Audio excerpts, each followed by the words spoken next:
हिजबुल मुजाहिदीन के most wanted commander आतंकी रियाज नाइकू का मारा जाना सेना के लिए एक बहुत बड़ी उपलब्धि है, क्योंकि ये कोई छोटा मोटा आतंकी नहीं था, बल्कि पूरे 12 लाख रुपए का इनामी था। साथ ही इसे सेना ने मोस्ट वांटेड लिस्ट में A++ कैटेगरी में रखा था। साल 2016 में बुरहान वानी की मौत के बाद से जब से इसने कमान संभाली थी, आतंकियों को मानो बुरहान वानी की कमी महसूस ही नहीं हुई, क्योंकि बुरहान वानी जो काम करता था, रियाज नाइकू उससे भी एक कदम आगे निकल चुका था।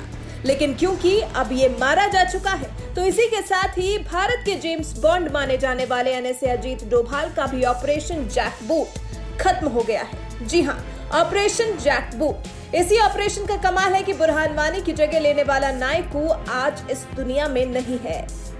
डोभाल के ऑपरेशन की लिस्ट में नाइकू आखिरी बड़ा आतंकवादी था, जिसे उसके पैतृक गांव में घेरकर सुरक्षा बलों ने मार डाला। अब आपके मन में सवाल उठ सकता है कि ऑपरेशन जैकबूट की क्यों जरूरत पड़ी। आपको बता दें कि आतंकियों ने दक्षिण कश्मीर के 4 जिले, जिनमें पुलवामा, कुलगाम, अनंतनाग और शोपियां शामिल हैं, इन सभी जिलों को आजाद घोषित कर दिया था। और यही वो मौका था जब NSA अजीत डोभाल ने ऑपरेशन जैकबूट की नींव रखी थी। इस वक्त घाटी में आलम यह था कि घाटी में पैदा होने वाले ही सेना के लिए चुनौती बनते जा रहे थे। विदेशी आतंकवाद तो पीछे रह गया था, घाटी के ही युवाओं को आतंकवाद की तरफ ले जाया जा रहा था। और इन सब कामों में सबसे बड़ी भूमिका निभा रहा था उस वक्त का प्लेबॉय बुरहान वानी। बुरहान का गैंग ऐसा था कि उसने कई पुलिस वालों को भी आतंक का रास्ता चुनने के लिए टॉर्चर किया था।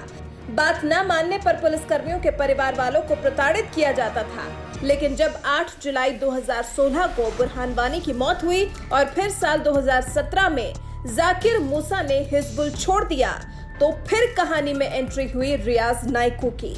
ये काफी बड़ा गणितज्ञ था और गुलाब की तस्वीरें बनाने के शौक के तौर पर जाना जाता था।